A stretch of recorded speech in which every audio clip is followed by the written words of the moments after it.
आज हम श्रीमद् भगवद गीता के विषय में जानेंगे और चैप्टर 3 को हम जो है बहुत दिनों से कई हफ्ते हो गए हम भगवद गीता के चैप्टर 3 पे डिस्कशन पे हैं। तो आज हम जो है भगवद गीता के चैप्टर 3 श्लोक संख्या 36 से शुरू करेंगे और प्रयास करेंगे कि 36 से जो है हम इसको 43 तक कर सके। जो 43वां जो है इस चैप्टर का लास्ट श्लोक है, अंतिम श्लोक है। बहुत ही इम्पोर्टेंट श्लोक है, बहुत ही महत्वपूर्ण श्लोक है। इनमें जो है भगवान श्री कृष्ण अर्जुन को, जो आज हमारा टॉपिक है ना, क्या टॉपिक है? काम वासना को कैसे जो है जीतना है। क्योंकि इस संसार में जो अनेक प्रकार के अनर्थ हैं उसमें से एक अनर्थ क्या है? काम वासना। कितने प्रकार के अनर्थ है? 6 प्रकार के अनर्थ बताए गए। काम, क्रोध, लोभ, मोह, मद, मत्सर्य, lust, anger, greed, pride, illusion और ईगो। तो ये 6 प्रकार के अनर्थ हैं। तो इनमें से काम जो है बेसिक शुरुआत होती है, वहीं से शुरुआत होता है ना। तो इसके विषय में हम जानेंगे कैसे भगवान श्री कृष्ण चैप्टर 3 के अंतिम श्लोकों में अर्जुन के द्वारा पूछे गए प्रश्नों के माध्यम से भगवान श्री कृष्ण इसका आंसर करते हैं। तो हम जो है शॉर्ट प्रेयर करते हैं, पहले मंगलाचरण जिसे बोलते हैं। तो हम मंगलाचरण के बाद श्लोक की रीडिंग को प्रारंभ करेंगे। तो आप लोग मेरे पीछे साथ में मेरे साथ साथ मंगलाचरण दोहरा सकते हैं। ओम अज्ञानतिमिरन्धस्य ज्ञानञ्जनशलाकया चक्षुरुन्मीलितं येन तस्मै श्रीगुरुवे नमः। श्रीचैतन्यमनोभीष्टं स्थापितं येन भूतले स्वयं रूपा कदा मह्यं ददाति स्वपदान्तिकं। वन्देऽहं श्रीगुरो श्रीयुतापदकमलं श्रीगुरोन् वैष्णवां च श्रीरूपं साग्रजातं सहगणा रघुनाथान्वितं तं सजीवं साद्वैतं सावधूतं परिजनसहितं कृष्णचैतन्यदेवं श्रीराधाकृष्णपादान् सहगणा ललिता श्रीविशाखान्वितं च। हे कृष्णा करुणा सिन्धु दीनबन्धो जगत्पते गोपेश गोपिका कान्त राधाकान्त नमस्तुते। तप्त कांचन गौरांगी राधे वृंदावनेश्वरी वृषभानुसुते देवी प्रणमामि हरि। वाञ्छा कल्पतरुभ्यश्च कृपा सिन्धुभ्येव च पतितानां पावनेभ्यो वैष्णवेभ्यो नमो। जय श्री कृष्ण चैतन्य प्रभु नित्यानंद श्री अद्वैत गदाधर शिवासादि गौरभक्तवृंद। हरे कृष्णा कृष्ण कृष्ण हरे हरे, हरे राम राम राम हरे हरे।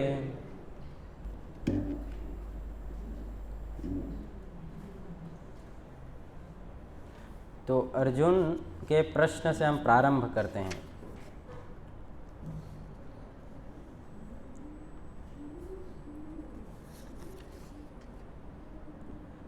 भगवान जो है ना, इसके अंतिम श्लोकों में अभी तक जो हमने डिस्कस कर चुके हैं उसमें बताते हैं कि अर्जुन हमें अपना नियत कर्म करना चाहिए। जो हमारा कार्य है, जो निर्धारित कार्य है, वो हमें करना चाहिए। ऐसे कार्य करना चाहिए जो करने योग्य है। लेकिन अर्जुन के मन में एक प्रश्न उठता है कि मुझे पता है कि क्या करना है, आप सही बोल रहे हैं, जो करने लायक कार्य है वैसा ही करना चाहिए। लेकिन इसके बाद भी जो है ऐसा क्या चीज़ है जिसके कारण हम ना चाहते हुए भी फिर गलत कार्य कर बैठते हैं, है ना। कि सही कार्य करना है मुझे पता है, लेकिन कई बार हमें पता होता है कि सही क्या है, फिर भी हम क्या करते हैं? गलत कार्य करते हैं। तो अर्जुन जो है इस प्रकार से प्रश्न पूछते हैं कि क्यों जो है एक मनुष्य गलत कार्य करने को प्रेरित हो जाता है, क्या कारण क्या है? अर्जुन प्रश्न पूछते हैं श्लोक संख्या 36 में। मैं श्लोक दोहरा रहा हूँ, आप लोग मेरे पीछे दोहरा सकते हैं। अर्जुन उवाच अथ केन प्रयुक्तोऽयम् पापं चरति पुरुषा अनच्छिन्नम् अपि वाष्णेया बलादीवा नियोजिता। अर्जुन प्रश्न करते हैं कि वो क्या चीज़ है जैसे बलपूर्वक न चाहते हुए भी जो बलपूर्वक अंदर से प्रेरित हो जाता है कुछ गलत कार्य करने के लिए, सही क्या है गलत क्या है पता होने के बावजूद। अर्जुन कहते हैं भगवान श्री कृष्ण को वृष्णिवंशी बोलते हैं कि भगवान श्री कृष्ण वृष्णि वंश में आए। मनुष्य न चाहते हुए भी पाप कर्मों के लिए प्रेरित क्यों होता है? अर्जुन प्रश्न करते पाप कर्म के लिए क्यों प्रेरित होता है? हम देखते हैं संसार में जो है बहुत सारे लोग हैं जो कुछ जानबूझकर पाप करते हैं और कुछ लोग जो है न जानते हुए या फिर पता होता है कि पाप है लेकिन अपने आप को उस कार्य के लिए रोक नहीं पाते हैं। कितने ऐसे हम उदाहरण देखते हैं ना, जैसे किसी की अपनी पत्नी होते हुए भी अपनी स्त्री होते हुए भी वो है किसी दूसरी स्त्री को देखता है ना, जो क्या है पाप कार्य है। उसे पता है कि मेरी अपनी स्त्री है लेकिन इसके बाद भी स्वाभाविक रूप से उसका मन दूसरी स्त्री में जाता है न चाहते हुए भी। तो अर्जुन पूछते हैं कि किस कारण से हो रहा है, क्या कारण क्या है कि जो कार्य हमें करना चाहिए उसको छोड़ के हम दूसरे गलत कार्य कर बैठते हैं। तो यहाँ पर अर्जुन सीधे सीधे नहीं पूछते हैं कि वो काम है बोल के, अर्जुन को नहीं पता इसलिए जो है उसको बोलते हैं कि क्या चीज़ है, वो फोर्स क्या है, क्या चीज़ इंड्यूस कर रहा है हृदय में जिसके कारण वो ऐसा कार्य करते हैं। तो प्रभुपाद जी लिखते हैं परपट में बताते हैं कि कभी कभी इच्छा के विरुद्ध भी अनेक प्रकार के पाप कर्म करता रहता है। कौन? जीवात्मा। इच्छा के विरुद्ध, उसकी इच्छा न रहते हुए भी वो कई बार गलत कार्य कर बैठता है। तो यहाँ पर जो है हम देखेंगे अनेक उदाहरण हैं। सबसे पहले उदाहरण आता है अजामिल का। अजामिल जो है न चाहते हुए गलत कार्य कर बैठता है, उसकी इच्छा नहीं थी। जब वो फूल तोड़ने के लिए गया था जंगल में, ये भागवतम में इनकी कथा आती है। अजामिल बहुत ही अच्छा एक ब्राह्मण था, यंग ब्राह्मण, लेकिन एक बार जो है वो फूल तोड़ने के लिए जंगल में गया और वहाँ पर उसने एक स्त्री पुरुष को संग करते हुए देखा। वो उसके चित्र मना पटल में बैठ गया और एक बार मना पटल में बैठ गया। अब वो चाहकर भी उस चीज़ को अपने मन से नहीं हटा पा रहा था, जिसके कारण वो पाप कर बैठा। तो अर्जुन के यही प्रश्न है कि वो क्या चीज़ है जिसके कारण जो है हम ऐसे कार्य, कोई भी मनुष्य ऐसा कार्य करने को प्रेरित होते हैं, प्रेरित हो जाता है। तो परपट में जो है प्रभुपाद समझाते हैं कि एक जीवात्मा का ओरिजिनल लिविंग एंटिटी का नेचर क्या है, स्वभाव क्या है। बताते हैं कि हमारा स्वभाव क्या है, हम ओरिजिनली वे आर स्पिरिचुअल, आध्यात्मिक है ना। हमारा इस स्वभाव आत्मा का स्वभाव, सच्चित आनंद स्वभाव है। लेकिन क्योंकि भौतिक जगत के 3 गुणों के प्रभाव में होने के कारण जो है वो कंटामिनेट हो जाता है, कंटामिनेटेड स्टेज में हम लोग। जैसे एक बारिश का बूंद है, जब वो बारिश का पानी गिरता है तो गिरते समय बहुत ही क्या रहता है, वो प्योर, बहुत ही साफ रहता है। लेकिन जैसे वो पानी जो है ज़मीन के संपर्क में आता है, क्या होता है, वो मटमैला हो जाता है, खराब हो जाता है। उसी प्रकार आत्मा स्वाभाविक रूप से जो है सारे प्रकार के दूषणों से, सारे प्रकार के जो कंटामिनेशन है उससे परे है। लेकिन क्योंकि अपने आप को हम भौतिक चीज़ों के साथ जोड़ के देखते हैं, इसी कारण अभी दूषित अवस्था में है। इसको जो है आगे जो है भगवान इसका आंसर करेंगे। तो अगले श्लोक में जो है आप जाएंगे तो जो है भगवान बताएंगे, है ना। जैसे अर्जुन का एक और प्रश्न था कि जो हम जो पाप करते हैं, जो भी पाप में कार्य हो रहा है, जो भी जीवात्मा करता है, ना चाहते हुए कोई गलत काम करते हैं हम, तो गलत कार्य किसके कारण हो रहा है? क्या परमात्मा तो हृदय में बैठे हैं, तो क्या परमात्मा प्रेरणा देते हैं? क्या परमात्मा कारण है गलत काम करने का, या फिर हम स्वयं कारण हैं? कैसे हम स्वयं कारण हैं? तो इसको बताते हैं, बोलते हैं क्योंकि गलत कार्य करने के लिए हम कहाँ से हमें प्रेरणा, कहाँ से हमें मिलता है? क्योंकि काम से, है ना। आगे भगवान जो उसको बताएंगे, जो काम रूपी जो चीज़ है, काम के रूप में जो अवस्थित है हमारे शरीर में, उसके कारण हम पाप में कार्य करते हैं। तो श्लोक नंबर 37 आप लोग मेरे पीछे दोहराइए।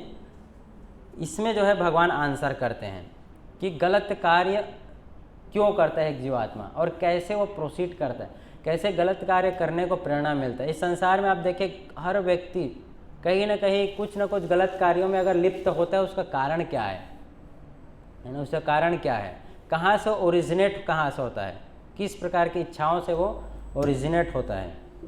तो भगवान आंसर करते हैं इस प्रश्न का, अर्जुन के प्रश्न का। प्रश्न क्या था कि मनुष्य न चाहते हुए भी पाप कर्मों के लिए प्रेरित क्यों होता है, प्रेरणा कहाँ से मिले गलत काम करने के लिए।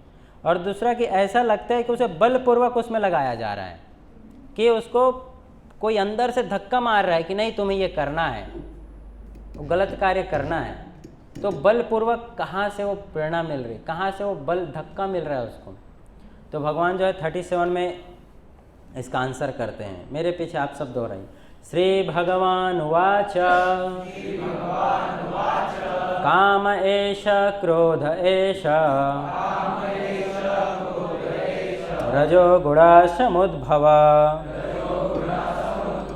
महाशनो महापाप्मा विद्येनमिह वैरिणा। तो अभी भगवान आंसर करते हैं ना, तीसरे इस भगवद गीता के तीसरे अध्याय में जो है उसके विषय हम बताते हैं कि मनुष्य जो कैसे पाप में कार्य में लगा हुआ है। तो भगवान बोलते हैं काम ऐसा क्रोध ऐसा, कारण क्या है, काम और क्रोध। काम ऐसा क्रोध ऐसा रजोगुण समुद्भवा, जो पाप में कार्य कर रहे हैं वो कहाँ किसके कारण हो रहा है, काम और क्रोध के कारण हो रहा है। काम उत्पन्न, काम का अर्थ होता है अपने इंद्रियों को तृप्त करने की इच्छा, है ना, अपने इच्छाओं को पूरा करने की इच्छा। जैसे मैंने कुछ इच्छा उत्पन्न किया कि मुझे वो चाहिए, तो जो चाहिए अब उसको पूरा करने की जो इच्छा है उसी को क्या बोलते हैं, काम बोलते हैं। और ये अब भगवान कृष्ण आगे बताते हैं कि काम और क्रोध जो है, क्रोध किसको बोलते हैं, जब कोई इच्छा हम करते हैं और इच्छा अगर पूरा नहीं हुआ तो वो क्रोध में बदल जाता है। आगे चल के दूसरे चैप्टर में भगवान ने इसको बताया है ना, ध्यायतो विषयान पुंसा संगस्ते सुपजायते संगा संजायते काम कामत क्रोधो भी जायते। किसी भी चीज़ पर कंटमिनेट करने से, बार बार उसके बारे में ध्यान करने से उसको पाने की इच्छा होती है। ध्यायतो विषयान पुंस संगस्ते सुपजायते संगा संजायते काम, है ना, उसको पाने की इच्छा होती है और उसके लिए फिर काम उत्पन्न होता है, मुझे ले चाहिए। और जो पूरा हो जाता है या नहीं होता है, अगर नहीं हुआ तो क्या होता है, क्रोध आता है, और पूरा हो गया तो ग्रीडीनेस आता है कि और पाना है। कोई भी इच्छा अगर हम करते हैं और वो मिल जाए तो हमें उसको और पाने की इच्छा होती है। काम ऐसा क्रोध है। तो काम और क्रोध जो है, तो अभी भगवान जो है अर्जुन को आंसर करते हैं कि कहाँ से उत्पन्न होता है, काम आखिर आता कहाँ से है। ये जो इच्छाएं हैं, गलत विचार हैं, वो गलत विचार का बेसिक फाउंडेशन क्या है, ग्राउंड क्या है, जहाँ से जो इस प्रकार के गलत विचार जो हमारे मन में उत्पन्न हो रहे हैं। तो भगवान बोलते हैं रजोगुण समुद्भवा। समुद्भव यानी कि उत्पन्न होता है, कहाँ से उत्पन्न होता है, रजोगुण से उत्पन्न होता है। और आप सब जो है पिछले क्लास में सुन चुके हैं कि 3 प्रकार के गुण क्या क्या होते हैं। ये 3 प्रकार के गुण जो है कैसे कार्य करता है हमारे ऊपर। तो जो काम है और क्रोध है, इसका बेसिक फाउंडेशन क्या है, रजोगुण। तो जब तक मनुष्य रजोगुण में रहेगा या हम जब तक रजोगुण में रहेंगे तब तक काम के द्वारा हमें परेशान होता रहना पड़ेगा। काम के द्वारा जो है परेशान होना पड़ेगा, क्यों, रजोगुण से उत्पन्न होता है। जैसे एक बहुत अच्छा आपको कोई बीज उगाना है ना, फ्लावर उगाना है, तो उसके लिए आपको एक अच्छा ग्राउंड लगेगा। वो ग्राउंड में अगर आप उस बीज को डालेंगे तो उसमें से एक अच्छा कोई फसल निकलेगा, फ्लावर निकलेगा, पौधा निकलेगा। उसी प्रकार से ये जो क्रोध है, इसका फाउंडेशन क्या है, रजोगुण। हो सकता है कि सेम इच्छा जो सतोगुण व्यक्ति है उसमें भी आ रही हो, लेकिन उसको काम नहीं आएगा क्योंकि वो अभी सतोगुण में है। तो जब कोई रजोगुण में है तब जो है उसको इस तरह की जो बलपूर्वक खींचने का जो प्रेरणा है, बलपूर्वक खींचा जा रहा है कुछ भी गलत करने के लिए, वो रजोगुण के प्रभाव के कारण है। तो अभी भगवान बताते हैं उसको, क्या बताते हैं, महासनो महापापमा। बोलते हैं कि ये क्या है, बोलते हैं कि महासनो, महासनो यानी कि सर्वभक्षी, महापापमा, महान पापी। जो सब कुछ निकल जाने वाला है, ऐसा चीज़ है। और ये क्या है? सबसे बड़ा वैरिणम। वैरिणम मतलब कि होता है शत्रु, जो सबसे बड़ा शत्रु है। किसका? एक मनुष्य का। एक मनुष्य का सबसे बड़ा शत्रु क्या है? काम। तो भगवान बोलते हैं, हे अर्जुन, इसका कारण, किसका कारण? इस जो बलपूर्वक खींचे जा रहे हैं हम, इसका कारण क्या है? रजोगुण के संपर्क में उत्पन्न काम है, और यही काम बाद में क्रोध का रूप धारण करता है, जो इस संसार का सर्वभक्षी पापी शत्रु है। एक व्यक्ति का नहीं, पूरे संसार का, है ना, पूरे संसार का जो सबसे बड़ा शत्रु है वो क्या है? काम है। जितने भी प्रकार के गलत कार्य हो रहे हैं उसका मुख्य कारण क्या है? काम से उत्पन्न हो रहे हैं। जैसे कि आपको पता है पूरे संसार में जो रिसोर्सेज हैं, है ना, 100% रिसोर्स है, लेकिन इस रिसोर्सेज का 100% रिसोर्स का 20% रिसोर्स जो है सिर्फ अमेरिका के द्वारा यूज किया जाता है। कितना परसेंट? 20%। तो स्वाभाविक रूप से अब बाकी देश में कमी तो पड़ेगी। अगर एक देश ज़्यादा रिसोर्सेज का यूज़ करेगा तो बाकी देशों में क्या होगा? कमी पड़ेगी। तो बाकी देश में अगर कमी पड़ेगी तो क्या करेंगे? वो गलत तरीके अपनाएंगे, और ये जो है इनका, ये अपनी इनकी इच्छाएं बढ़ेगी। फिर जो ज़्यादा रिसोर्सेज यूज़ कर रहा है, ऐसा तो नहीं कि उसको सेटिस्फैक्शन आएगा, वो और ज़्यादा पाने का प्रयास करेगा, और जिसको मिल नहीं रहा है वो उसको गलत तरीके से पाने का प्रयास करेगा। तो इससे क्या होगा? फिर डिस्टर्बेंस आएगा सोसाइटी में, है ना। इसका मुख्य कारण क्या है इस चीज़ का? काम, इच्छा, है ना। इच्छा ही मुख्य, काम जो है कौन सी प्रकार की इच्छा? काम रूपी इच्छा, जिसमें भोग करने की इच्छा है। तो यहाँ पर जो है परपट में प्रभुपाद जी लिखते हैं, फिर जीवात्मा भौतिक सृष्टि के संपर्क में आता है तो उसे शाश्वत कृष्ण प्रेम रजोगुण की संगति से काम में परिणित हो जाता है। जैसे मैं बताया कि जैसे बारिश का बूंद है, वो जैसे ही ज़मीन से टच होता है क्या होता है? वो कंटामिनेटेड हो जाएगा, है, शुद्ध नहीं रहेगा। उसके बाद जैसे अगर कोई डायरेक्ट अगर प्योर पानी गिर रहा है उसको कोई पी सकता है, लेकिन अगर वो ज़मीन से टच हो गया तो आप उसको उसके बाद नहीं पी सकते। उसी प्रकार से जैसे जीवात्मा यानी कि हम भौतिक सृष्टि के संपर्क में आते हैं, भौतिक सृष्टि यानी कि जो मटेरियल नेचर है ना, इसके जैसे रिलेशन में आते हैं क्या होता है? उसके बाद उसका जो रजोगुण के संगति में होने से काम में परिणित हो जाता है वो इच्छा। वही जो है दूसरे शब्दों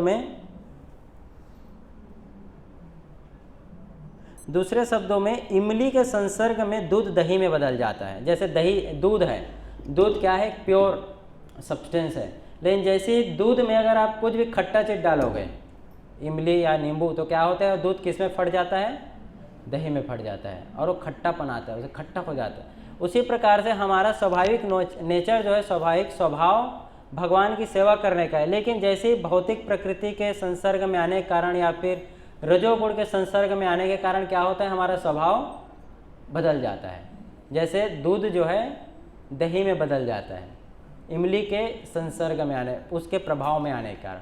उसी प्रकार से हम भी अपने प्रभाव को, अपने स्वभाव को बदल चुके हैं, चेंज हो गया है, जिसके कारण जो है ये काम रूपी चीज़ हमें परेशान कर रहा है। तो इस श्लोक से हमें क्या क्या सीखना चाहिए? तो इस श्लोक का थीम क्या है? इसे बताया है कि जो लस्ट है वही वो बलपूर्वक हमें किसी भी मनुष्य को खींचा चला जाता है उसके कारण। जैसे आपको एक उदाहरण देता हूँ, कैसे काम तुरंत क्रोध में परिवर्तित हो जाता है। एक बार एक घटना, एक ऐसे स्टूडेंट जा रहा था तो देखा कार में जो है एक बढ़िया पति पत्नी जो है बड़े अच्छे से प्रेम से बातचीत करते हुए जा रहे हैं ना। एक ब्रेकर में रुके थे, वहाँ पर वो दोनों कार के अंदर बैठ के बढ़िया बातचीत कर रहे थे, गले मिल रहे हैं। तो फिर वही लोग फिर आगे गए, दूसरे स्टॉपेज में देखे कि वो दोनों आपस में भी क्या कर रहे हैं? लड़ाई कर रहे हैं। थोड़ी देर पहले जो क्या था? काम था, है ना। काम मतलब कि जो आपस में प्रेम पूर्ण बातें कर रहे थे, अच्छे से बात कर रहे थे, थोड़ी देर बाद वही चीज़ क्या हो गया? क्रोध में बदल गया। तो काम जो है तुरंत किस में बदल जाता है? क्रोध में बदल जाता है। तो जैसे ही आप देखिए आपके जीवन में हमें जैसे ही क्रोध आता है ना, उसका मुख्य कारण आप देखिएगा, या तो आपका कोई इच्छा पूरा नहीं हुआ, है ना, हमने कोई इच्छा किया होगा, वो इच्छा पूरा नहीं हुआ, इसीलिए हमें क्रोध आया। जैसे मैंने मान लीजिए किसी को कुछ करने को बोला, उसने नहीं किया, तो मुझे क्या आएगा? स्वाभाविक रूप से क्रोध आ जाएगा। क्यों? क्योंकि मेरी इच्छा थी कि वो ऐसा करे, अब वो नहीं किया तो क्रोध आ गया। या फिर मुझे कुछ पाने की इच्छा थी, वो नहीं मिला तो क्रोध आ गया। ये जो है इस प्रकार से ये कार्य करता है, तो ये हमें समझना चाहिए। लेकिन जो ये काम है, तो यहाँ पर जो है हम काम के जो है लक्षण को देखेंगे, है ना, क्या क्या लक्षण है। तो काम जो है कहाँ से उत्पन्न होता है? रजोगुण से उत्पन्न होता है। रजोगुण का अर्थ क्या होता है? रजोगुण का अर्थ होता है जहाँ पर हम तुरंत आनंद की खोज, तुरंत खुशी चाहिए, है ना, इंस्टेंट प्लेजर के पीछे जाते हैं, मुझे ये करना है और आनंद मिल जाएगा। ऐसी चीज़ें में क्या रहता है? रजोगुणों। जहाँ पर हम ज्ञान और बुद्धि का इस्तेमाल नहीं करते हैं, जहाँ पर हम लॉन्ग टर्म के बारे में नहीं सोचते कि उसका रिजल्ट क्या आएगा लॉन्ग टर्म में समय के साथ, तब वहाँ पर वो जो है रजोगुण है। सतोगुण का लक्षण है जहाँ पर हम ज्ञान और आनंद, ये दो चीज़ रहता है। तमोगुण में वो दोनों नहीं रहेगा। तमोगुण में आलस रहेगा, है ना, आलस रहेगा या फिर नेग्लिजेंस रहेगा, नेग्लेक्ट करने की प्रवृत्ति रहती है ना। अब देखें कई बार स्टूडेंट्स जो है पढ़ाई करते हैं तो एग्ज़ाम पास आते रहता है, लेकिन वो क्या करते जाते हैं? डिले, कि अभी जो है 6 महीना बचे, अगर मैं रोज़ 1-1 घंटा पढ़ूंगा तो एग्ज़ाम अच्छे से होएगा। फिर देखता है 3 महीने बीत गया, उसने 1-1 घंटा नहीं पढ़ा, तभी सोचता है 3 महीने बचे हैं, तभी 2-2 घंटे पढ़ेंगे तो हो जाएगा। नेग्लिजेंस, आलस।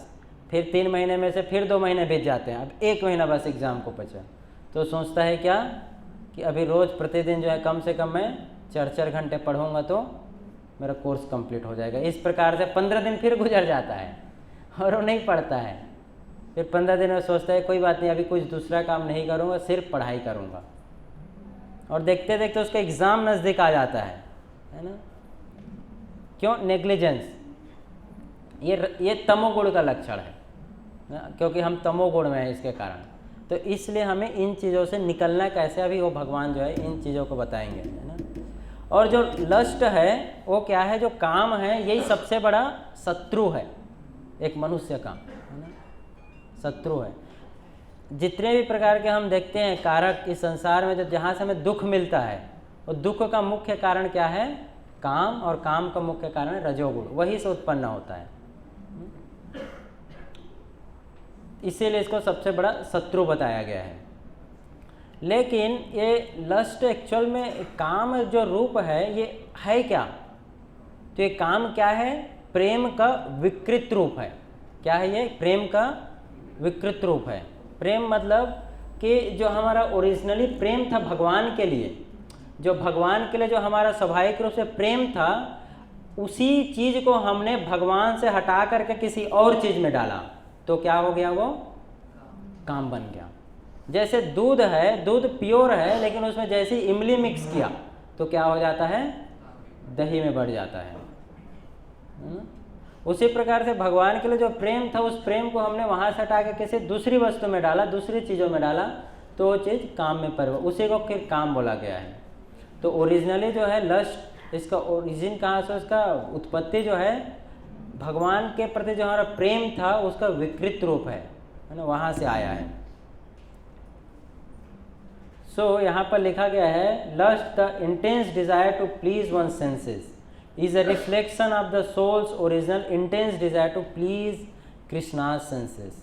तो एक आत्मा का, एक जीवात्मा का स्वाभाविक स्वभाव है कृष्णेर स्वरूप, जीवेर स्वरूप हो कृष्णेर नित्यदास। जीव का स्वभाव है भगवान की सेवा करना, लेकिन वो स्वभाव अभी क्या हो गया? चेंज हो गया, और वो स्वभाव भगवान की सेवा को छोड़ करके अपनी सेवा में, अपने इंद्रियों को तृप्त करने की इच्छा में आ गया। इसीलिए उसको क्या बोला गया? काम। आत्मेंद्रिया पृच्छी इच्छा तारा बोले काम, अपनी इंद्रियों को पूरा करने की।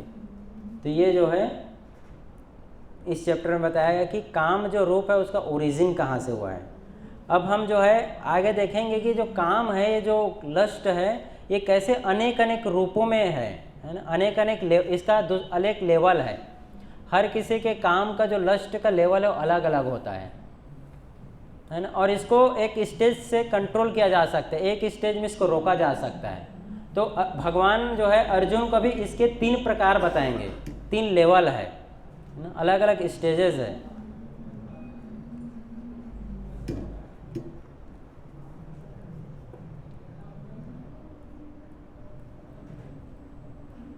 ओके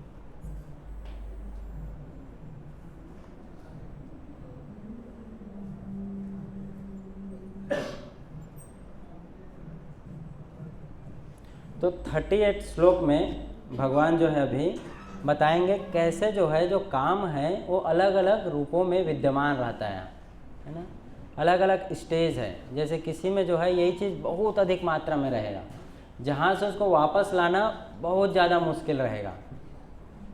तो देखते हैं क्या ये है ना। तो आप लोग मेरे पीछे दोहरा सकते हैं श्लोक को। धूमेन विव्रते वह्निर् यथादर्शो मलेन च यथोल्बेनार्थो गर्भस् तथा तथेदम आवृतम। तो यहाँ पर भगवान जो है अर्जुन को बहुत ही एक सुंदर उदाहरण देते हैं, है ना। उदाहरण के माध्यम से समझाते हैं कि जो काम है, लस्ट है, वो कैसे अलग अलग रूपों में विद्यमान रहता है, अलग अलग स्टेज है इसके। बताते हैं, 3 उदाहरण देते हैं, है ना, 3 तरीके से कंपेयर करते हैं। बोलते हैं जिस प्रकार अग्नि धुएं से, आपने देखा कई बार आग के ऊपर क्या रहता है, धुआं रहता है। तो कई बार आग जो है धुएं से कवर्ड रहता है, ढका हुआ रहता है। दर्पण धूल से, कई बार आप देखना मिरर पे, ग्लास पे क्या लग जाता है, धूल लगता है। तो दर्पण धूल से, अथवा भ्रूण गर्भाशय से आवृत रहता है। जो भ्रूण है, एम्ब्रियो, वो क्या रहता है, गर्भाशय में जो है माता गर्भ में क्या रहता है, ढका हुआ रहता है, राइट, ढका हुआ रहता है। तो 3 प्रकार से भगवान अभी कंपेयर करते हैं। आवृत रहता है, उसी प्रकार जीवात्मा इस काम की, इस लस्ट की विभिन्न मात्राओं से आवृत रहता है। 3 प्रकार के जो लेवल है, स्टेजेस है, इससे रहता है। तो हम देखते हैं क्या है ना। तो कंपेयर करते हैं। सबसे पहले स्मोक और फायर, यानी अग्नि और धुआं, है ना। फिर मिरर और डस्ट, एक दर्पण में, ग्लास में, और उसमें धूल लग जाने का, धूल लगा होता है, डस्ट लगा होता है। और एक एम्ब्रियो का उम्ब में, गर्भाशय में, भ्रूण का। तो बताते हैं जैसे कि अगर आग है, आग में अगर धुआं है ना, तो धुआं को हटाया जा सकता है, राइट, आसानी है, आसानी से उसको हटाया जा सकता है। और आग जो है वहाँ पर वापस से आ सकता है, मिल सकता है, आग से जो है उसको फैलाया जा सकता है वापस। तो यहाँ पर प्रभुपाद जी लिखते हैं इसका उदाहरण में, यह आवरण काम ही है जो विभिन्न स्वरूपों में होता है। अग्नि में धुआं, दर्पण पर धूल तथा भ्रूण पर गर्भाशय। जब काम की उपमा भ्रूण से दी जाती है तो यह समझना चाहिए कि जीवित स्फुल्लिंग की अग्नि कुछ कुछ अनुभव गम्य है। दूसरे शब्दों में जीवात्मा अपने कृष्ण भावनामृत को कुछ कुछ प्रकट करता है, तो उसकी उपमा धुएं से आवृत अग्नि से दी जाती है।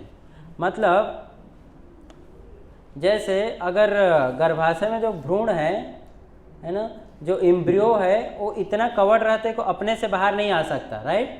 वो बहुत ज़्यादा गर्भाशय में इतना रहता है कि उससे अपने आप नहीं निकल सकता। स्ट्रॉन्ग कवरिंग है, राइट, बहुत ज़्यादा स्ट्रॉन्ग कवरिंग है।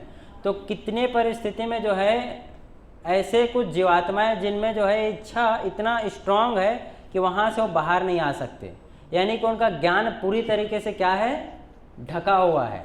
जैसे एक एम्ब्रियो जो है ऊब में, गर्भाशय में जो है ढका होता है, इतना स्ट्रांग होता है कि वहाँ से एम्ब्रियो इजीली वापस वहाँ से नहीं निकल सकता।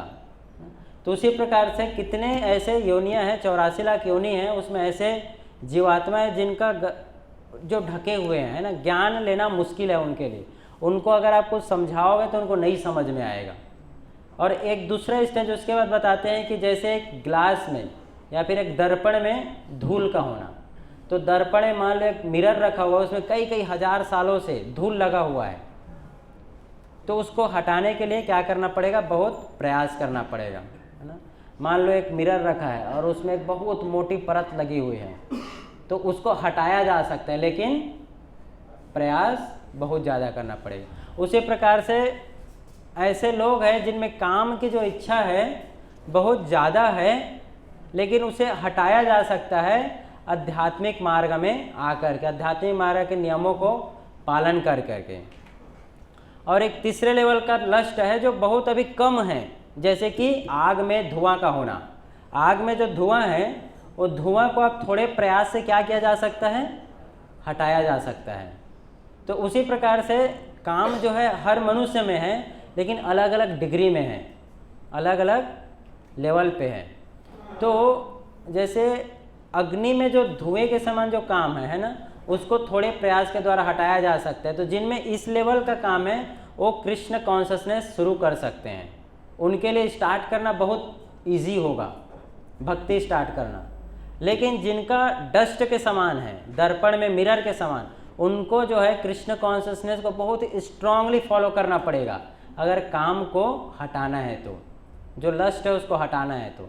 और जिनमें लस्ट जो उम्ब के समान है ना, इम्ब्रियो के समान है, इम्ब्रियो के समान उम्ब से ढका हुआ है, गर्भाशय, तब वहाँ पर बड़ा मुश्किल होगा, क्योंकि उनमें जो है काम की जो इच्छा है बहुत ज़्यादा प्रबल है, बहुत ज़्यादा प्रबल है। इसीलिए आप ऐसे कितने मनुष्य हैं, कितने लोग हैं जिनको गलत करते हुए भी उनको उसमें जो है थोड़ा सा भी पश्चाताप का अनुभव नहीं होता है ना। ऐसे कितने लोग हैं जिनको गलत कार्य करने के बाद भी उनको नहीं लगता कि मैंने कुछ गलत किया, उनको लगता है कि वो सही किए। जैसे एक उदाहरण देता हूँ, अभी थोड़े समय पहले न्यूज़पेपर में आया था, ये किसी स्टूडेंट ने मुझे दिखाया। तो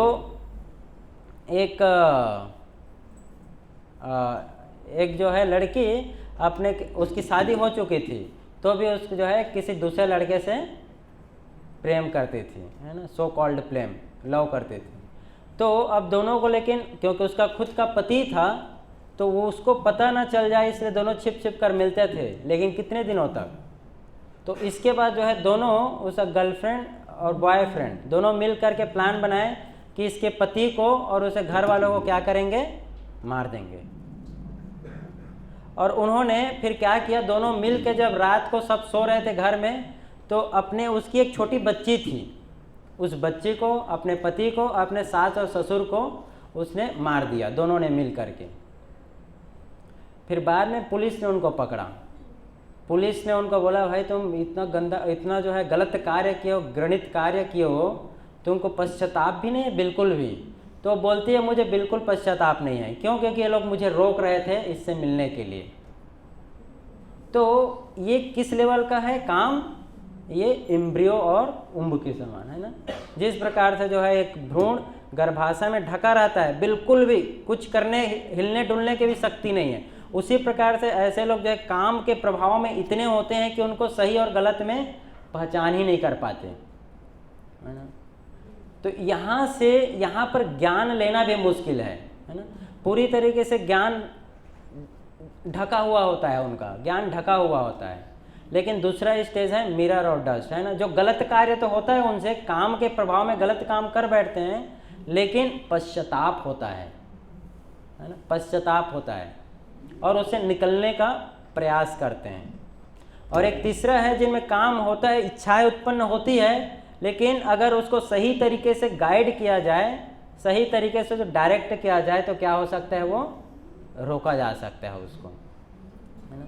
तो इसको उदाहरण दिया गया है, शास्त्रों में बोला गया है कि जो अपने काम को रोक सकते हैं, इस काम के वेग को, लस्ट के वेग को रोक सकते हैं, ऐसे लोग कौन हैं, मनुष्य। मनुष्य का चेतना जो है शास्त्रों में बताया गया है कि इतना हो सकता है, इतना होना चाहिए कि काम के प्रभाव को रोक ले, है ना, सही और गलत की पहचान कर सके, consciousness of the human being. उसके पास जो दर्पण और डस्ट यानी कि धूल का उदाहरण है, दर्पण में जैसे धूल लगा है, यहाँ पर काम थोड़ा ज़्यादा है। तो इस तरह के कॉन्शियसनेस, इस तरह के चेतना वाले जीव कौन हैं? जितने प्रकार के हम चिड़िया देखते हैं या फिर जानवर देख रहे हैं, है ना। तो जानवरों में भी काम है और वो काम मनुष्यों से ज़्यादा होता है। तो वो जो है कई बार काम के प्रभाव में आके कार्य कर बैठेंगे, लेकिन जब उनको पता चले कि यहाँ पर मैं मर जाऊँगा, तो हो सकता है वहाँ पर वो लोग अपने आप को उस समय रोक सकते हैं। मतलब थोड़ा बुद्धि होता है, इंटेलिजेंस होता है। जैसे बिल्ली जो है, घर में आपने दूध रखा है, किचन में गर्म दूध है, तो कैसे आती है वो? म्याऊं म्याऊं करते नहीं आएगी। कैसे आती है? शांत रूप में आएगी। और कब आती है? जब किचन में कोई ना हो। तो अपने उन्होंने इस काम का मतलब कि वो उपयोग कर सकते हैं, है ना, उनमें इतना इंटेलिजेंस होता है। लेकिन ऐसे कुछ जीवात्मा है जिनमें हेल्पलेस कंडीशन, वहाँ पर कुछ नहीं हो सकता। जैसे पेड़ पौधे में जो है कितना भी बारिश हो, कितना भी धूप हो, वो वहाँ से कभी भी हट नहीं सकते, है ना। कितना भी धूप हो रहा हो, बारिश हुआ हो, उनको वहाँ सहना पड़ेगा। पेड़ में भी क्या होता है? प्राण होता है ना। इसको प्रूफ किया गया है। कौन से साइंटिस्ट ने प्रूफ किया कि पेड़ में प्राण होता है, जान होता है? कौन है? जगदीश चंद्र बोस। भारतीय साइंटिस्ट हैं जिनको नोबेल प्राइज में मिला, है ना, जिन्होंने प्रूफ किया कि this trees are also having feeling. जो पेड़ पौधे हैं उनमें भी फीलिंग्स होता है, तो उन्होंने प्रूफ किया। तो ये अलग अलग लेवल है। तो यहाँ पर भगवान अर्जुन को बताते हैं कि जो काम है वो मनुष्य रोक सकता है, इसीलिए हम डिस्कस कर रहे हैं इसे, है ना। इसके लिए हम डिस्कस करें क्योंकि जो काम का प्रभाव है उसको एक मनुष्य रोक सकता है, लस्ट के प्रभाव को। इसीलिए human life is an opportunity, एक मौका है, एक चांस है। यहाँ पर से हम इसको रोक सकते हैं। कैसे रोक सकते हैं? By the cultivation of Krishna consciousness under proper guidance, ना। कृष्ण भावना अमृत को पालन करके। कैसे पालन करके? एक गाइडेंस में रह करके, जिसको जो है भगवान जो अलग अलग तरीके से एग्जाम्पल देते हैं। यहाँ पर आप लोग चार्ट में देख सकते हैं, है ना। हम समय कमी होने के कारण आगे बढ़ते हैं। तो श्लोक संख्या 39। अब 39 में भगवान बताते हैं, अभी क्या बताया उन्होंने कि काम के अलग अलग लेवल। अभी बताएंगे कि जो काम है, जो लस्ट है, वो हमारे बॉडी में कहाँ पर रहता है। जैसे सबसे पहले बताया कि काम क्या है? हमारा सबसे बड़ा शत्रु है। तो अगर आपको शत्रु को हराना है तो सबसे पहले क्या पता करना पड़ेगा कि वो रहता कहाँ है ना। जब ये पता रहेगा तो तभी तो आप प्लानिंग करेंगे कि उसको हराना कैसे है। जैसे मान लो एक सेना में बॉर्डर पे जो है सेना खड़ी है, सामने दूसरी पार्टी के लोग खड़े हैं, तो पहले तो मुख्य उद्देश्य सेना का क्या रहेगा कि वो लोग कहाँ हैं। अंधाधुंध गोली तो नहीं चलाएंगे कहीं भी, पहले पता करेंगे कि सामने लोग किधर छिपे हैं। तो अर्जुन को भी भगवान वही बताते हैं कि जो काम है वो हमारे शरीर के किन किन भागों में है, कहाँ पर ये स्थित है। तो उस जगह को हमें देखना पड़ेगा, उस चीज़ को हम कैसे कंट्रोल कर सकते हैं। तो ये श्लोक आप लोग मेरे पीछे दोहराइए, है ना।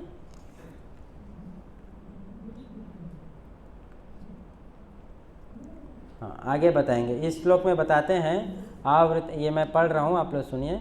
आवृतम ज्ञानमें तेना ज्ञानिनो नित्यवैरिणा कामरूपेण कौन्तेय दुष्पीड़ेन अनेन च। इसमें बोलते हैं कि जिस प्रकार ज्ञान में जीवात्मा का शुद्ध चेतना उसके काम रूपी नित्य शत्रु से ढकी रहती है, जो कभी भी तुष्ट नहीं होती और अग्नि के समान जलता रहता है। तो बोलते हैं कि जो काम है, अर्जुन को भगवान बोलते हैं कि कोई बात नहीं, जैसे अर्जुन पूछ रहे हो कि काम अगर हमारे मन में है तो इच्छा अगर आया तो पूरा कर देते हैं और ख़त्म करते हैं कहानी। मान लो आपको इच्छा आया कि कुछ चाहिए तो उसको पा लेते हैं, फिर कहानी ख़त्म करते हैं। तो भगवान बोलते हैं कि नहीं, ऐसा नहीं अर्जुन। क्या बोलते हैं कि ऐसा नहीं कि उसको तुम पूरा करोगे तो ख़त्म हो जाएगा। दुष्पूरेण, उसको तुम जितना पूरा करोगे उतना ही बढ़ते जाएगा। उतना ही बढ़ते जाएगा। और आप देखिए इस संसार में ऐसा कोई व्यक्ति है जिसकी इच्छा आज तक पूरा हुआ हो? नहीं हुआ हो, है ना। क्योंकि ये इच्छा जो है, काम की इच्छा कभी पूरा ही नहीं होगा। कितने कितने बड़े बड़े राजा हैं जिन्होंने धरती पे राज किया, उनकी इच्छा थी कि हम पूरे धरती पे राज करेंगे, प्रयास किए, लेकिन क्या उनकी इच्छा पूरा हो पाया? उसके बाद भी नहीं हो पाया। या फिर कितने, कहीं से भी आप देखें, भिखारी से लेकर के दुनिया के सबसे richest person of the world, दोनों की इच्छाएं उतनी ही हैं, है ना। अगर भिखारी को कुछ मिलेगा तो उसकी इच्छा फिर ऊपर जाएगा और वहीं तक जाएगा जहाँ तक रिचेस्ट पर्सन का है, और उससे आगे फिर जाएगा जो उसकी इच्छा है। तो इच्छाएं कभी भी पूरा नहीं होगा। इस प्रकार से भगवान अर्जुन को बताते हैं कैसे ये अग्नि के समान जलते रहता है। जैसे आग में आप कुछ डालो तो क्या होता है? आग जो है जला देता है और वो और बढ़ता जाता है। आग में अगर आप घी डालोगे तो क्या होगा? आग बढ़ जाएगा ना। आग में अगर आप थोड़ा घी डालो, तेल डालोगे तो क्या होता है? वो बढ़ जाएगा। तो उसी प्रकार से काम रूपी शत्रु के जो भी हम देंगे, जैसे कई बार होता है नहीं बस इसको थोड़ी देर करूँगा फिर बंद कर दूंगा, तो ऐसा नहीं होता है ना। हम थोड़ी देर करने जाते हैं, उस थोड़ी देर के चक्कर में आपको प्रैक्टिकल एग्जांपल आजकल के हम जो यूथ हैं उनसे, जैसे कई बार वो मोबाइल चलाते हैं ना, 2 मिनट शॉर्ट वीडियो लगभग 30 सेकंड का होता है ना, तो 30 सेकंड के 3 वीडियो मैं देखूंगा 2 मिनट, लेकिन वो 2 मिनट से 2 घंटे कब बीत जाता है नहीं पता चलता है। क्योंकि इसमें जितना भी आप डालो, अग्नि में जितना भी घी डालो, क्या होता है? ये बढ़ता जाता है। इसीलिए भगवान बोलते हैं कि इसको शुरुआती स्तर पे ही रोक देना चाहिए, है ना। जैसे घर में आग लगने वाला है, मान लो तो थोड़ा सा कहीं घर में आग लगी और कपड़े में अभी लगा है, तो अगर कपड़े में लगा और आपने बुझा दिया तो आग बुझ जाएगा, और जैसे ही वो घर में चारों ओर फैलेगा आप बुझा पाओगे? नहीं बुझा पाएंगे। तो ये काम उसी प्रकार से है। ये जितना इसकी चीज़ों को हम इसमें डालते जाते हैं, पूरा करते, भस्म कर दिया जाए, सब भस्म कर देता है और ये बढ़ते जाता है। इसीलिए शुरुआती स्टेज में ही हमें कृष्ण कॉन्शसनेस के द्वारा इसे रोकना चाहिए, है ना। ये यहाँ पर जो है। और दूसरा इसमें बताया गया कि जो लस्ट है, जो काम है, वो क्या है? वो अज्ञानता की निशानी है। अज्ञानता, ज्ञान नहीं होने के कारण ही हम इसके प्रभाव में ज़्यादा आते हैं, ज्ञान की कमी के कारण। इसलिए ज्ञान लेने का प्रयास करना चाहिए। तो ये जो श्लोक है इसमें अभी भगवान बताएंगे कि कैसे अभी हम जो है लस्ट को कंट्रोल कर सकते हैं, कैसे अपने शत्रु के ऊपर विजय पा सकते हैं, कैसे जो है काम रूपी जो चीज़ है इसे हम कंट्रोल करेंगे। तो आप लोग मेरे पीछे दोहराओ। इंद्रियाणि मनोबुद्धि, इंद्रियाणि मनोबुद्धि अस्यधिष्ठानमुच्यते, अस्यधिष्ठानमुच्यते एतैर्मोहति येष, एतैर्मोहयति येष ज्ञानम् आवृत्य देहिनाम्, ज्ञानम् आवृत्य देहिनाम्। तो अभी जो है भगवान बताते हैं अर्जुन को कि जो काम है, जो लस्ट है, वो कहाँ पर रहता है इस शरीर में। तो बोलते हैं इंद्रिय, मन तथा बुद्धि इस काम के निवास स्थान है। शत्रु के रहने का जगह कहाँ है? तो बोलते इंद्रियाणि मनोर बुद्धि, ये इंद्रियां, मन और बुद्धि, ये तीनों जगह है। ये तीनों स्थान जो है काम ने अपना घर बना के रखा है इन तीनों जगह पे। अभी क्या ये क्या है हम जस्ट अभी डिस्कस करने वाले हैं ना। इंद्रियाणि मनोर बुद्धि, तो बोलते हैं इंद्रियां, मन तथा बुद्धि इस काम के निवास स्थान है। इसके द्वारा यह काम जीवात्मा के वास्तविक ज्ञान को ढक कर उसे मोहित कर लेता है। तो इंद्रिया, मन और बुद्धि। तो इंद्रिया किसको बोलते हैं? इंद्रिया का अर्थ क्या होता है? हमारी सेंसेस, है ना। हाथ, आँख, हमारे ईयर्स, नोज, टंग, है ना, स्किन, ये सब क्या है, हमारे सेंसेस हैं। तो ये लस्ट का सिटिंग प्लेस है, यहाँ पर जो है काम निवास कर रहा है। क्योंकि हम आँख से क्या देखना चाहते हैं, क्या देखते हैं, गलत चीज़ें देखना चाहते हैं। कान से क्या सुनना पसंद कर रहे हैं, गलत चीज़ें सुनने की इच्छा हो रही है। तो ये काम का जो सिटिंग प्लेस है, इंद्रिया, ये 5 स्थान पे बैठा है। उसके बाद इसके ऊपर क्या है, मन। मन क्या है, अलग अलग विचार दे रहा है कि नहीं ऐसे नहीं, ऐसे करो, ये सही है, ये गलत है ना, ये करेंगे तो थोड़ा अच्छा रहेगा, अभी कल एग्ज़ाम है, आज रेस्ट कर लेंगे, फिर उठकर पढ़ाई करेंगे। इस प्रकार के जो है मन विचार देता है।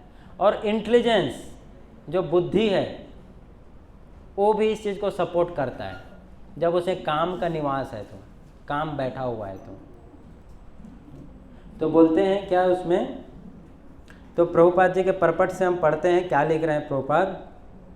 शत्रु ने बद्ध जीव के शरीर के विभिन्न स्थानों पर अपना अधिकार कर लिया है। मान लो कोई शत्रु है आपका, है ना, अटैक किया और आपके घर को उसने पूरा कब्जा में ले लिया, तो फिर आपको क्या करना पड़ेगा, जो वो ऐसा बोल रहा है, राइट, जैसा वो बोल रहा है। तो उसी प्रकार से जो काम है वो हमारे इन शरीर के अनेक स्थानों को क्या में ले लिया, अपने कब्जे में ले लिया है।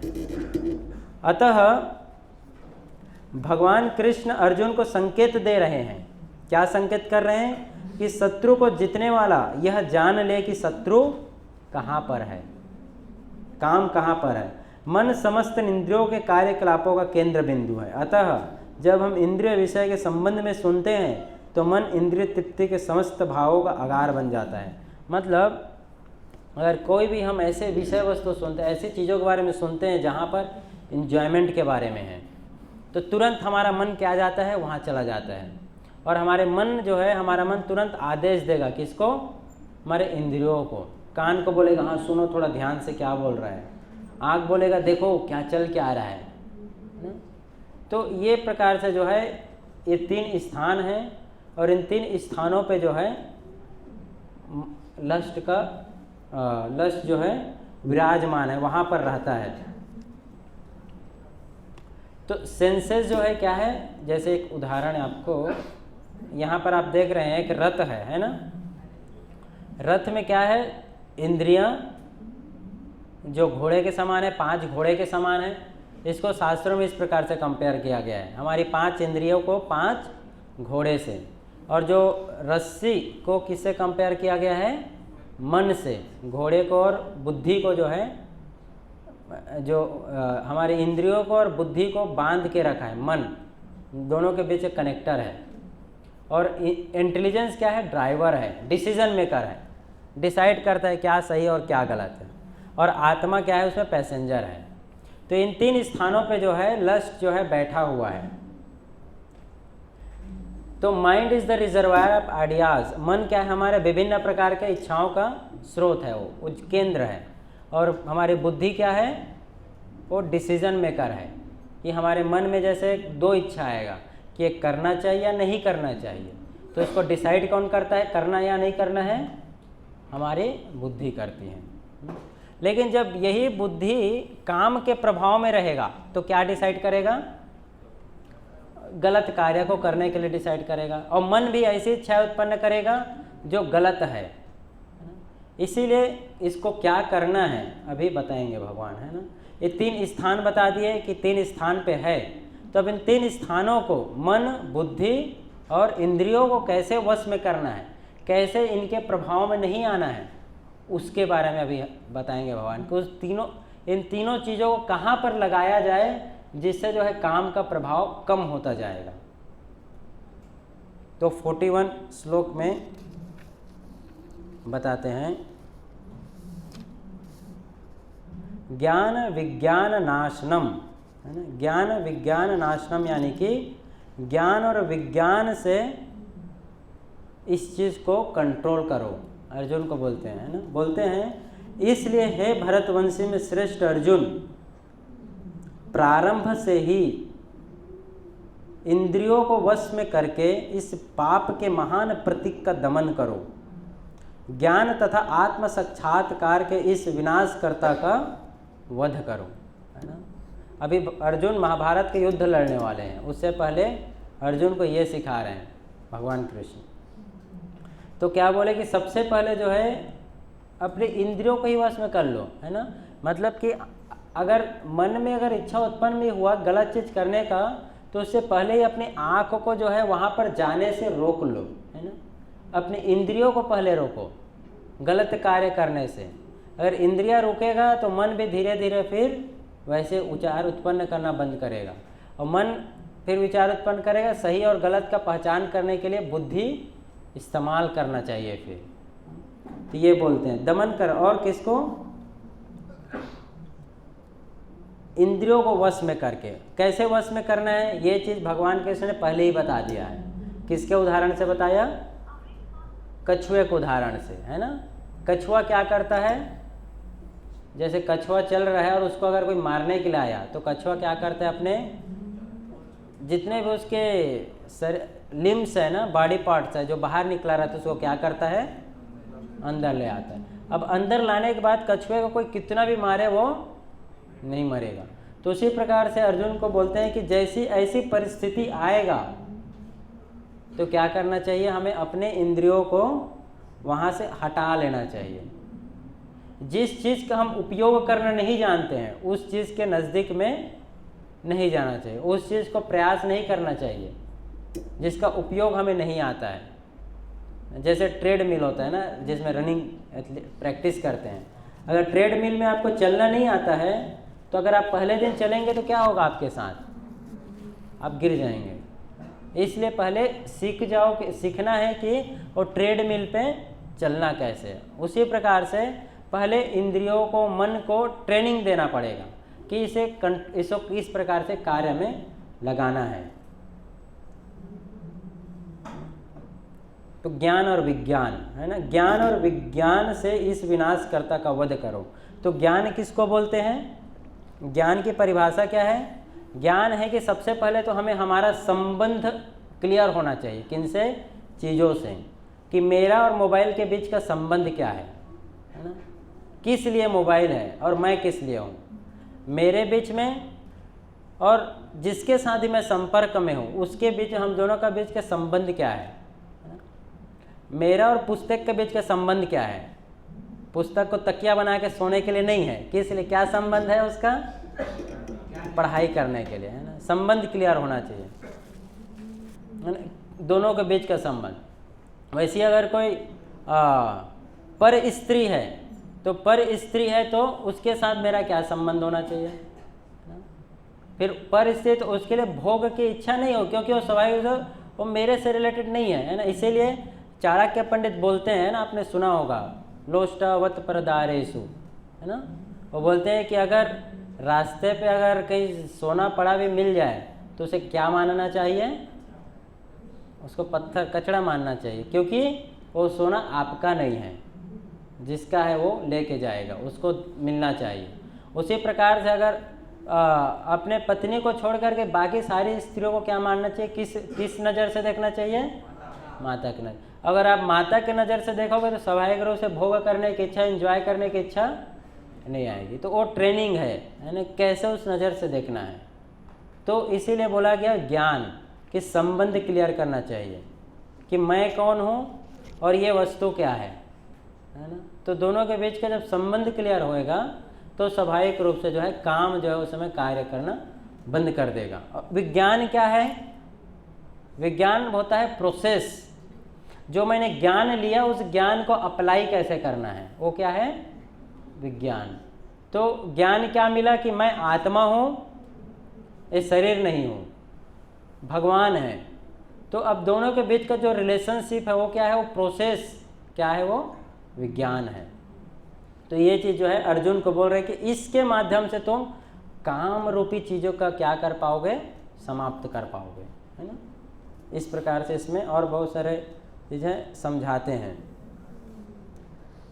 श्लोक नंबर 42, है ना, इसमें बताते हैं।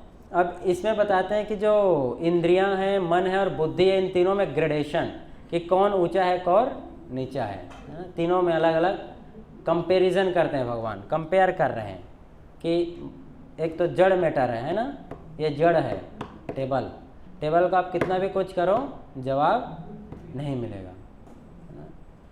तो कंपेयर कर रहे हैं, क्या कंपेयर करते हैं इसमें? कंपेयर करते हैं 42 में, कर्मेंद्रिय जड़ पदार्थ की अपेक्षा श्रेष्ठ है ना? मन इंद्रियों से बढ़कर है, बुद्धि मन से भी उच्च है, और वह आत्मा यानी कि आत्मा बुद्धि से भी बढ़कर है। मतलब सबसे पहले तो सबसे नीचे स्थान पे क्या है? डल मैटर, है ना? आपको आगे आएगा ये सबसे नीचे है डल मैटर, ग्रॉस बॉडी, जिसमें किसी भी प्रकार का चेतना नहीं है। ग्रॉस बॉडी से ऊपर में क्या है? सेंसेस है, इंद्रियां हैं, जो उस ग्रॉस बॉडी को एक्सपीरियंस करता है ना, एक्सपीरियंस कर पाएगा। लेकिन इस सेंसेस से ऊपर क्या है? माइंड है, जो ऑप्शंस क्रिएट करता है, और इस माइंड से भी ऊपर क्या है? इंटेलिजेंस, बुद्धि, जो सही और गलत का पहचान कर सकता है। लेकिन बुद्धि से भी ऊपर क्या है? आत्मा, है ना? आत्मा जो स्पिरिट है, जिसके कारण जो है शरीर चल सकता है। तो अगर आप आत्मा के स्तर पे हम आने का प्रयास करेंगे, समझने का प्रयास करेंगे कि I am not this body, तब जो है हम काम रूपी जो शत्रु है उसको पूरी तरीके से समाप्त कर सकते हैं, समाप्त कर सकते हैं। तो स्टार्ट कहाँ से करना है? स्टार्ट करना हमारे इंद्रियों से ही। इन इंद्रियों को सबसे पहले रोक के, है ना, रोकना चाहिए गलत चीज़ों से जाने के लिए। तो श्लोक नंबर 23, है ना, इसमें बोलते हैं, मेरे पीछे आप लोग दोहराइए श्लोक, है ना। एवं बुद्धे परम बुद्ध्वा, एवं बुद्धे परम बुद्ध्वा, सस्तभ्य आत्मनमात्मना, जय शत्रु महाबाहो, जय शत्रु महाबाहो, कामरूपम दुराशदम। तो इस श्लोक के माध्यम से भगवान जो है चैप्टर को कंक्लूड करते हैं, है ना, कि ये काम को अल्टीमेटली कैसे रोकना है। तो बताते हैं, भगवान बोलते हैं कि इस प्रकार हे महाबाहु अर्जुन, महाबाहु क्यों बोल रहे हैं? क्योंकि अर्जुन जो है बलवान है ना, और उनमें अर्जुन में उस शक्ति है जिस शक्ति के माध्यम से वो इस चीज़ को रोक सकता है, काम को। इसलिए तो बोलते हैं अपने आप को भौतिक इंद्रियों यानी कि सेंसेस, मन यानी कि माइंड, और बुद्धि से परे जानकर, इन तीनों चीज़ से ऊपर जानकर। ऐसा नहीं कि मन में कुछ विचार आया तो उस विचार को ही पूरा करने में चले जाओ, है ना। हम जनरली यही करते हैं कि मुझे ऐसा लग रहा है, लेकिन मुझे ऐसा लग रहा है, किसको लग रहा है? आपको लगता है, आपके मन को लग रहा है, मन को लग रहा है ना, राइट। तो उस चीज़ को अंतर करना सीखो, बोल रहे हैं अर्जुन को, उससे परे जाओ कि मुझे ये चाहिए, तो आपको चाहिए, आपके मन को चाहिए, है ना। तो उस चीज़ से ऊपर जाने का प्रयास करो, उस चीज़ को कंटेम्पलेट करो, सही और गलत को। उस चीज़ से पहले निकलो और देखो कि वो किसको चाहिए, रियली नेसेसरी है क्या। अपने आप को भौतिक इंद्रियों, मन तथा बुद्धि से परे जानकर और मन को सावधान आध्यात्मिक बुद्धि, आध्यात्मिक बुद्धि यानी कि कृष्ण कॉन्शसनेस में स्थिर करके आध्यात्मिक शक्ति द्वारा इस काम रूपी दुर्जय शत्रु को जीतो। मतलब भगवान बोल रहे हैं कि अगर आप कृष्ण कॉन्शसनेस अगर प्रॉपरली अगर कोई फॉलो करेगा तो क्या कर सकता है, वो इसको विजय प्राप्त कर सकता है। अगर कोई सिंसियरली जो है कृष्ण कॉन्शसनेस प्रैक्टिस करेगा, भक्ति में बताए गए नियमों को पालन करेगा, तो उसका जो काम है वो क्या हो जाएगा, समाप्त हो सकता है।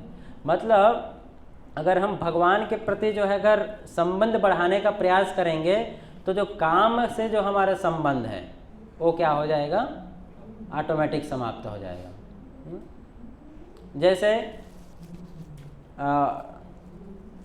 जैसे एक बाजू में क्या है, एक सिनेमा घर है ना, क्या नाम है उसका, हाँ, तो एक सिनेमा घर है बाजू में।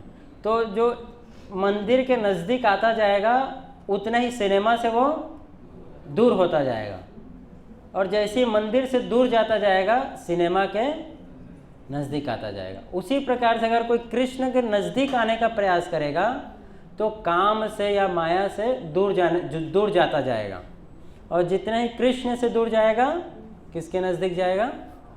काम से नज़दीक जाएगा। अगर जिसको सिनेमा पसंद है वो किससे दूर जाएगा? मंदिर से दूर जाएगा। उसको अच्छा लगेगा, वहाँ भी बैठने के लिए चेयर लगे हुए हैं, वहाँ भी बैठ सकता है। और कुछ ऐसे लोग हैं जिसको वहाँ पर अच्छा नहीं लगे, इधर आके बैठेंगे। तो डिसाइड हमें करना रहता है कि मतलब कि हमें क्या चाहिए जीवन में, है ना, उसके आधार पे ही ये चीज़ हम कर पाएंगे। ये भगवान जो है अर्जुन को बताते हैं कि उससे परे जाने का प्रयास करो। किससे? इंद्रिय, मन और बुद्धि से। तो ये जो है इस प्रकार से भगवान जो है अर्जुन को समझाते हैं और कंक्लूड करते हैं। तो जस्ट अभी हम जो है कंक्लूड करते हैं। अभी हमने इतने श्लोक में क्या जो है भगवान ने अर्जुन को बताया। तो सबसे पहले 36वें श्लोक में अर्जुन ने भगवान से प्रश्न पूछा। क्या प्रश्न पूछा था? किसी को याद है? क्या प्रश्न था? प्रश्न क्या था? लोग क्यों पाप करते हैं? हाँ, लोग पाप क्यों करते हैं? न चाहते, बलपूर्वक। ऐसे पाप तो करते हैं लेकिन न चाहते हुए भी बलपूर्वक। मैं उधर नहीं देखना चाहता लेकिन फिर भी देख लेता हूँ, क्यों ऐसा? फिर श्लोक नंबर 37 में भगवान जो है अर्जुन को बताते हैं कि जो उसका कारण क्या है? रजोगुण। और ये रजोगुण है, काम है, और काम जो है कहाँ से उत्पन्न होता है? रजोगुण से उत्पन्न होता है। और ये काम अगर पूरा नहीं हुआ तो किस में बदल जाता है? क्रोध में, जो तमोगुण का लक्षण है। क्रोध, फिर क्रोध जो है तमोगुण के, यानी कि पहले और रजोगुण में था, रजोगुण से किस में चला गया? तमोगुण में चला गया। और फिर 37वें में ही बताते हैं कि जो काम है वही जो है बलपूर्वक मनुष्य को धक्का देता है ना, कुछ गलत कार्य करने के लिए। और एक काम ही है जो एक मनुष्य का सबसे बड़ा शत्रु है। ये चार चीज जो है भगवान 37वें श्लोक में बताते हैं। 38वें श्लोक में भगवान बताते हैं क्या कि ये जो काम के अलग अलग स्तर है ना, अलग अलग स्तर, कैसे अलग अलग लेवल पे ये काम रूपी जो शत्रु है पाया जाता है। सबसे पहला कंपेयर किसका किया गया? जैसे अग्नि के ऊपर धुआं होता है, उसको हटाया जा सकता है इजीली अगर थोड़ा उसको प्रैक्टिस किया जाए, कृष्ण कॉन्शसनेस किया जाए तो। फिर मिरर के ऊपर डस्ट, जो मुश्किल है लेकिन प्रयास करना ज़्यादा पड़ेगा, प्रयास अधिक करने से हो सकता है। फिर इम्ब्रियो जो है से कवर रहता है, भ्रूण जो है गर्भाशय में कवर रहता है, सबसे डिफिकल्ट है। 39 में 39वें श्लोक में बताते हैं कि जैसे अर्जुन कह सकता है कि इतनी इच्छा हो रही काम की पूरा करने की तो पूरा कर लेना चाहिए। तो भगवान ने क्या बोला कि नहीं, अगर पूरा करोगे तो और बढ़ जाएगा, रोक लोगे तो अच्छा है, पूरा करने से और बढ़ेगा। और उदाहरण क्या दिए भगवान ने? अग्नि का। आग अगर थोड़ा कहीं लगा है, अगर उसको वही बुझा दिया तो ठीक है, अगर नहीं बुझाओगे तो बढ़ जाएगा और सब कुछ नष्ट कर देगा। 40वें श्लोक में बताया कि काम कहाँ कहाँ पर निवास करता है, शत्रु हमारा कहाँ कहाँ पर रहता है। कहाँ कहाँ पर रहता है? सेंसेस, माइंड और इंटेलिजेंस पे। Yes, correct. और उसके बाद उन्होंने बताया कि 41वें श्लोक में है ना कि इस मन, बुद्धि और इंद्रियों को कैसे कंट्रोल में लाना है, कैसे वश में करना है। वश में करने को बोले, फिर कैसे करना है वो बताएं। क्या बताया? उसके लिए संबंध क्लियर होना चाहिए, है ना, ज्ञान और विज्ञान पता होना चाहिए, ज्ञान और विज्ञान। इसके लिए कृष्ण कॉन्शसनेस फॉलो करना पड़ेगा, है ना। इस प्रकार से जो है भगवान अर्जुन को जो है इसमें पूरा बताते हैं, है ना। तो कंक्लूजन है हाउ टू फाइट लस्ट। अब कैसे हम काम को जो है वश में लाया जा सकता है। तो प्रभुपाद जी ने इस चीज़ को बहुत ही अच्छे से शास्त्रों में बताया है। सबसे पहला चीज़ प्रभुपाद बताते हो है कि अपने इंद्रियों को क्या करना चाहिए? रेगुलेट करना चाहिए। ऐसा नहीं कि कभी भी कुछ भी मन किया तो कर लेना चाहिए, रेगुलेट करना चाहिए सबसे पहले।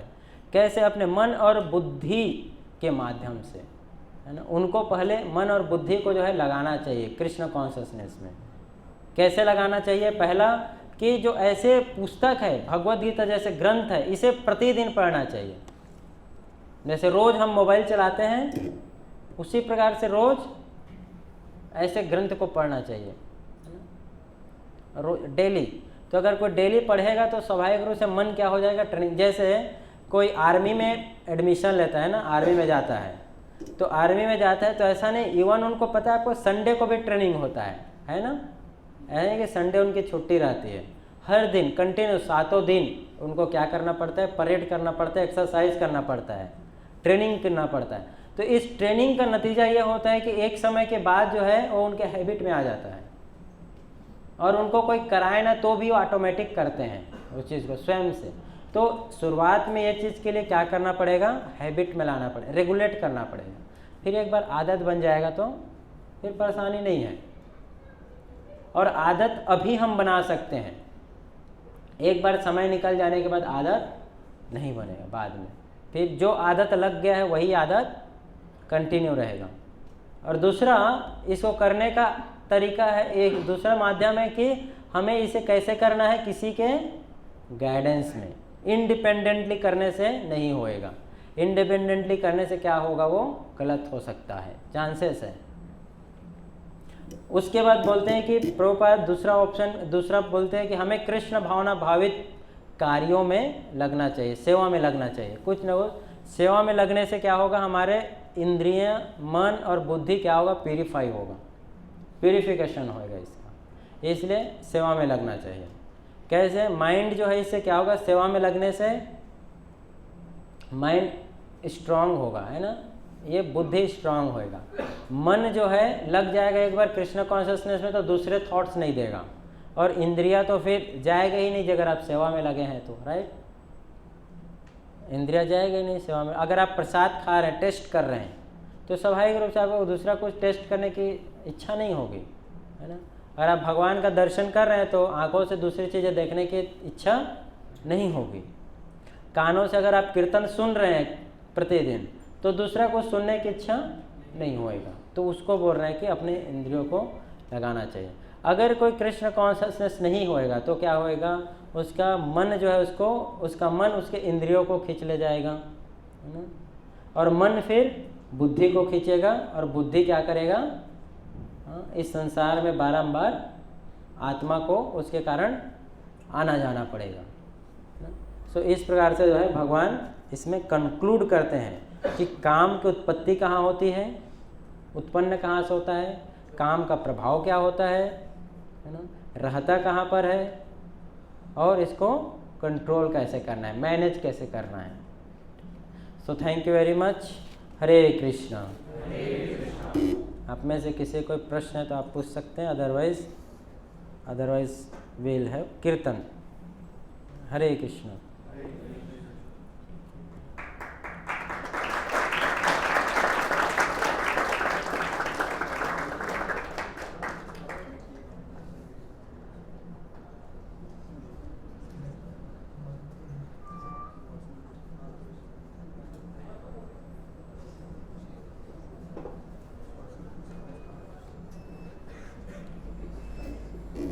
किसी का कोई प्रश्न?